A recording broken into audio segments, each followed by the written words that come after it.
Hello everyone, welcome to EduTap. My name is Megha and in today's 10 minutes day series, we are going to discuss the topic right to set off, which is a very important topic for your JIB examination. So अगर आप ऐसे ही important topics की एक list चाहते हैं कि एक ही जगह पे आपको सारे important topics मिल जाएं, प्लस आपको प्रीवियस ईयर क्वेश्चंस भी मिल जाएं, तो इसी वीडियो के डिस्क्रिप्शन में आपको लिंक मिलेगा जिसपे क्लिक करके आप एक डॉक्यूमेंट डाउनलोड कर लेंगे जहां पे JIB एग्जामिनेशन के चारों जो सब्जेक्ट्स हैं उनके आपको इंपॉर्टेंट टॉपिक्स की लिस्ट भी मिल जाएगी प्लस आपको प्रीवियस ईयर क्वेश्चंस भी मिल जाएंगे and that too free of cost. Okay, अब हम इस टॉपिक की बात करते हैं right to set off. Right to set off को हम कॉम्बिनेशन ऑफ अकाउंट्स भी बोलते हैं। अब इसे एग्जाम्पल से पहले समझते हैं। मान लीजिए कि मैं एसबीआई के कस्टमर हूं, मैंने एसबीआई में 20,000 रुपए जमा करवा रखे हैं। जब आप बैंक में पैसा जमा करवाते हो आप बन जाते हो क्रेडिटर और बैंक बन जाता है डेटर। एसबीआई से ही मैंने ओवरड्राफ्ट फैसिलिटी भी ले रखी है। ओवरड्राफ्ट फैसिलिटी जो होती है एक तरीके का लोन है बैंक से, तो उस केस में बैंक क्रेडिटर है और मैं डेटर हूं। अब बैंक मुझे बार बार बोल रहा है कि मैम आप ये 10,000 रुपीज हमें पे कर दीजिए वापस, लेकिन मैं पे नहीं कर रही हूं, तो बैंक के पास राइट टू सेट ऑफ होगा कि वो इस डिपॉजिट अकाउंट को और इस ओवरड्राफ्ट अकाउंट को कंबाइन करके अपना पैसा रिकवर कर लेंगे। ये बैंक का राइट टू सेट ऑफ है। सो हमारा म्यूचुअल डेट था ना, कुछ पैसा मैं बैंक को ओ करती थी, कुछ पैसा बैंक मुझे ओ करता था। जो मेरा डिपॉजिट अकाउंट है वो एक तरीके से बैंक मुझे ओ करता है ना पैसा, तो दोनों को कंबाइन करके अकाउंट्स को बैंक ने अपना पैसा रिकवर कर लिया। जरूरी नहीं है कि दोनों चीजें सेम ब्रांच में है, हो सकता है डिपॉजिट अकाउंट मेरा करोल बाग वाली दिल्ली ब्रांच में है और जो मेरा ओवरड्राफ्ट अकाउंट है वो द्वारका वाली ब्रांच में है। कोई फर्क नहीं पड़ता है, एंटिटी सिंगल होनी चाहिए। तो ये बैंक का एक स्टैट्यूटरी राइट है और राइट टू सेट ऑफ लगाने से पहले कस्टमर को एक नोटिस देना जरूरी होता है। हाँ, ऐसा हो सकता है कि अगर मैं बैंक में अकाउंट ओपन करते हुए ही बैंक के साथ अग्रीमेंट कर दूं कि मैं आपका right to set off exclude करना चाहती हूँ, मैं नहीं चाहती हूँ आप राइट टू सेट ऑफ लगाओ, that is a different thing. Otherwise automatically bank के पास राइट टू सेट ऑफ होता है और बैंक के सारे ब्रांचेस को सिंगल एंटिटी माना जाता है। किसी भी ब्रांच में अकाउंट हो फर्क नहीं पड़ता है, लेकिन कंटिंजेंट डेट नहीं होनी चाहिए, कोई मेच्योर्ड डेट होनी चाहिए। कोई डेट जो भी मेच्योर ही नहीं हुई है उसके लिए आप राइट टू सेट ऑफ नहीं लगा सकते हो। और ऐसा भी नहीं कर सकते कि जो क्रेडिट अकाउंट है वो डिजीज्ड पर्सन का है और डेबिट अकाउंट है वो किसी लिविंग अलग पर्सन का है, तब राइट टू सेट ऑफ नहीं लगता है।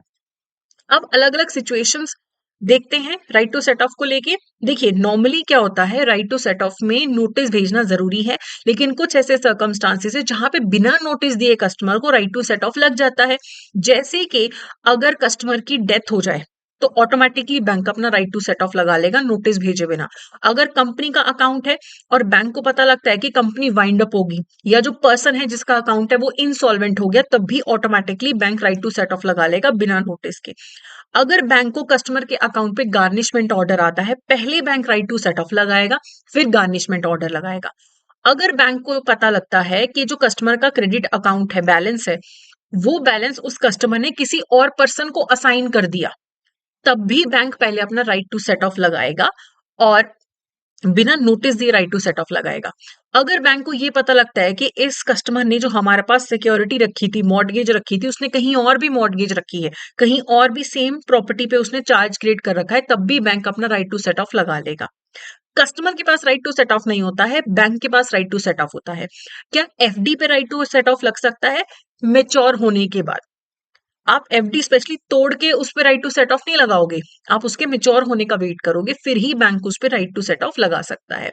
अब मान लीजिए कि जो डिपॉजिट है वो ए नाम के पर्सन पे है, ए नाम का पर्सन है, उसके नाम पे एक अकाउंट है आपके बैंक में। उसी पर्सन ने आपके बैंक से लोन ले रखा है या उस पर्सन के प्रोप्राइटरशिप फर्म ने लोन ले रखा है। प्रोप्राइटरशिप फर्म और जो पर्सन होता है उसको लीगली डिस्टिंक्ट नहीं माना जाता, तो क्या राइट टू सेट ऑफ लगेगा? यस, लग जाएगा। ठीक है, इस अमाउंट को रिकवर करने के लिए। अगर लोन ए और बी ने ज्वाइंटली ले रखा है तो भी ए का जो अकाउंट होगा उस पर राइट टू सेट ऑफ लगेगा। अब मान लो लोन जो है वो एबीसी नाम के एक पार्टनरशिप फर्म ने ले रखा है जिसमें ए नाम का पर्सन पार्टनर है, तो क्या तब राइट टू सेट ऑफ लगेगा? लोन पार्टनरशिप फर्म का है, क्या पार्टनर के अकाउंट को यूज किया जा सकता है पैसा रिकवर करने के लिए? तो यस, बिल्कुल किया जा सकता है, क्योंकि जो पार्टनर की लाइबिलिटी होती है वो अनलिमिटेड होती है। अब अगर जो अकाउंट है वो ए और बी के नाम पे है लेकिन लोन सिर्फ ए के नाम पे है, तो राइट टू सेट ऑफ नहीं लगेगा, क्योंकि बी का तो कोई लेना देना नहीं है लोन से, तो क्यों राइट टू सेट ऑफ लगेगा? ठीक है। अब अगर ऐसी सिचुएशन आती है कि जो अकाउंट है वो पार्टनरशिप फर्म का है, ये एबीसी नाम का एक पार्टनरशिप फर्म है, इनका बैंक अकाउंट है, लेकिन लोन सिर्फ ए ने ले रखा है पार्टनर ने, तो वो तो ए का पर्सनल पैसा है, ए का पर्सनल लोन है, तो फिर पार्टनरशिप फर्म का पैसा नहीं यूज होगा राइट टू सेट ऑफ के लिए। उसके बाद मान लीजिए कि एक कंपनी के नाम पे बैंक अकाउंट है, लेकिन जो लोन है वो ए के नाम पे है, जो उस कंपनी में डायरेक्टर है। अब लोन तो ए का पर्सनल हो गया ना, कंपनी का पैसा नहीं यूज हो सकता राइट टू सेट ऑफ के लिए। एक सिचुएशन आती है जहां पे पैसा ट्रस्ट के नाम पे है, लेकिन लोन ट्रस्टी के नाम पे है, तो वहां पे भी राइट टू सेट ऑफ नहीं लगेगा, क्योंकि वो ट्रस्टी का पर्सनल लोन है, ट्रस्ट के पैसे से उसका कोई लेना देना नहीं है, तो राइट टू सेट ऑफ नहीं लगेगा। अब अगर मान लीजिए कि लोन ए ने लिया है और पैसा बी का है, डिपॉजिट बी के नाम पे, लेकिन बी ए के लोन का गारंटर है, तो गारंटर के अकाउंट पे राइट टू सेट ऑफ जो है वो लग सकता है। ओके, अब इसके रिगार्डिंग एक एमसीक्यू देख लेते हैं। As per the principles governing the right to set off, which of the following statement is correct? A diseased credit account and a customer's debit account can be combined. तो ऐसा बिल्कुल भी नहीं है। डिजीज्ड का क्रेडिट अकाउंट हो और customer का डेबिट अकाउंट हो तो राइट टू सेट ऑफ नहीं लगता है।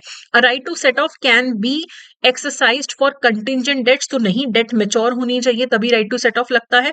All branches of a bank are considered as a single entity for exercising the right to set off, बिल्कुल सही। A customer has an automatic right to set off among their accounts, तो देखो customer के पास right to set off नहीं होता, ये तो मैंने आपको बता दिया। तो यहाँ पे सी जो है आपका वो करेक्ट आंसर है। सो देखिए, अब आपको ये टॉपिक पढ़ के आपको रियलाइज हो जाएगा कि आपका प्रिपरेशन कैसा चल रहा है। आपको टॉपिक लिस्ट देख के भी आपको एक बार रियलाइज हो जाएगा कि आपको ये टॉपिक्स आते हैं नहीं आते हैं। अगर आपका प्रिपरेशन अच्छा चल रहा है, आप सेल्फ प्रिपरेशन करना चाहते हैं, दैट इज ग्रेट। लेकिन अगर आपको लगता है कि मुझे तो यार ये सिंपल टॉपिक भी नहीं आता था, मुझे तो टॉपिक लिस्ट देख के भी लग रहा है कि मुझे तो इसमें से आधे से ज्यादा टॉपिक नहीं आते हैं, मुझे एक कोर्स की जरूरत है एक ही जगह जहां पे मुझे सब कुछ मिल जाए, तो आप इसी वीडियो के डिस्क्रिप्शन में कोर्सेज का जो लिंक है उस पर क्लिक करके हमारी वेबसाइट पे जा सकते हैं। और कोर्सेज पे जब आप क्लिक करेंगे, आपको जैब कोर्सेज में हमारा कॉम्बो के अंडर कंप्लीट मास्टर कोर्स मिलेगा। सो देखिए, यहाँ पे इस मास्टर कोर्स में आपको सारे सब्जेक्ट्स की डिटेल्ड रिकॉर्डेड क्लासेस मिलेंगे। एग्जाम से जस्ट पहले आपको रिवीजन के लिए लाइव क्लासेस मिलेंगी, नोट्स मिलेंगे जो आप डाउनलोड कर सकते हैं, पीवाईक्यूज मिलेंगे जो आप डाउनलोड कर सकते हैं विद एक्सप्लेनेशन। आपको टेस्ट सीरीज मिलेगी जिसमें टोटल 40 टेस्ट होंगे, हर सब्जेक्ट के 10-10 आपको टेस्ट भी मिलेंगे। इसके अलावा हर चैप्टर के आपको एमसीक्यूज भी मिलेंगे, तो चैप्टर वाइज एमसीक्यूज भी हैं। प्लस आपको 8 मंथ की वैलिडिटी का कोर्स भी मिलेगा और 12 मंथ की वैलिडिटी का भी मिलेगा। आप अपनी रिक्वायरमेंट के हिसाब से चूज कर सकते हैं। और अगर आप अभी जैब 75 कोड यूज करेंगे तो आपको 75% ऑफ भी मिलेगा। अब मान लो कि आपको ना सारे सब्जेक्ट्स की जरूरत नहीं है, आपका मान लो सिर्फ एएफएम सब्जेक्ट वीक है, आपको उसी में हेल्प की जरूरत है, तो एएफएम का अलग से मास्टर कोर्स भी अवेलेबल है। तो आप अपनी रिक्वायरमेंट के हिसाब से चूज कर सकते हैं कि आपको कोर्स परचेज करना है या फिर नहीं करना है।